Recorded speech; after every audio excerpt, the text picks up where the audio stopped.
As much as anyone, Hugh Hefner turned the world onto sex.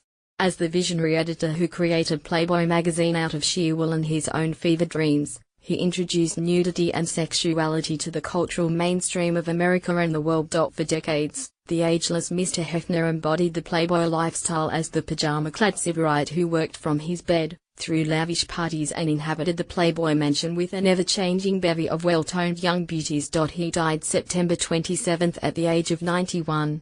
His death was confirmed by Playboy in a tweet. From the first issue of in 1953, which featured a photograph of a nude Marilyn Monroe lounging on a red sheet, Mr. Hefner sought to overturn what he considered the puritanical moral code of Middle America.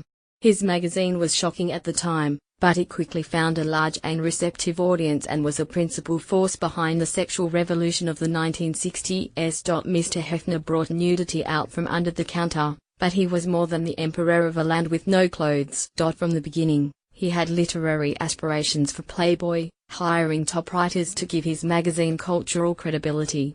It became a running joke that the cognoscenti read Playboy for the articles and demurely averted their eyes from the pages depicting bare-breasted women. Few publications have so thoroughly reflected the tastes and ambitions of their creators as Mr. Hefner's Playboy.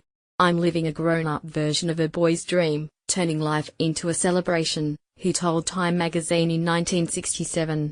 "It's all over too quickly. Life should be more than a vale of tears." The magazine's formula of glossy nudes, serious writing and cartoons, coupled with how-to advice on stereos, sex, cars and clothes, changed little through the years and was meant to appeal to urban, upwardly mobile heterosexual men. But Playboy also had a surprisingly high readership among members of the clergy, who received a 25% subscription discount, and women. Hefner was, first and foremost, a brilliant businessman. David Allen, author of Make Love, Not War, The Sexual Revolution, An Unfettered History, told The Washington Post in an interview. He created Playboy at a time when America was entering a period of profound economic and social optimism. His brand of sexual liberalism fit perfectly with post-war aspirations. Hef, as he was widely known, was in charge of editorial operations from the beginning and was known to work on the magazine for 40 hours without a break, driven by the deadline buzz of amphetamines, Pepsi Cola and his ever-present pipe. He hired a large staff of editors and artists who brought literary sophistication and visual dash to the pages of Playboy, but there was never any doubt that the guiding vision behind Playboy was Mr. Hefner's, and his alone. For many years, the magazine was produced in his hometown of Chicago. Before he turned 50, Mr. Hefner was, as Esquire magazine once decreed, the most famous magazine editor in the history of the world. He commissioned articles by some of the world's most celebrated writers, Saul Bellow, Norman Mailer, James Baldwin, and Joyce Carol Oates, to name a few.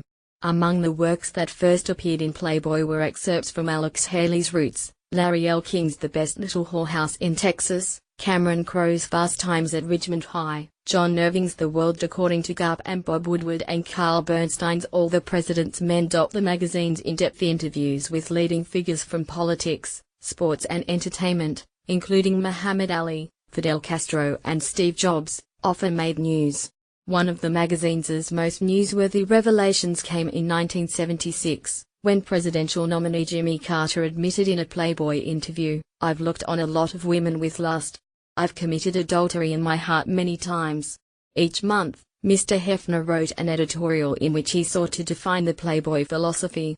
In his view, sexual freedom was part of a larger spirit of liberty, including free speech, relaxed drug laws and civil rights, including gay marriage. Mr. Hefner's umbrella organization of Playboy Enterprises grew to include television shows, jazz festivals, book publishing and an international chain of Playboy clubs, where cocktail waitresses, known as bunnies, wore revealing satin outfits with fluffy white tails. In 1961, when independently owned Playboy clubs in Miami and New Orleans refused to admit African American members, Mr. Hefner brought back the franchises and issued a sternly worded memorandum: "We are outspoken foes of segregation, and we are actively involved in the fight to see the end of all racial inequalities in our time," he wrote. Share on Facebook, share on Twitter. Link at the Playboy Mansion, first in Chicago and later in Los Angeles. Mr. Hefner held glittering parties that attracted Hollywood celebrities and scores of women who he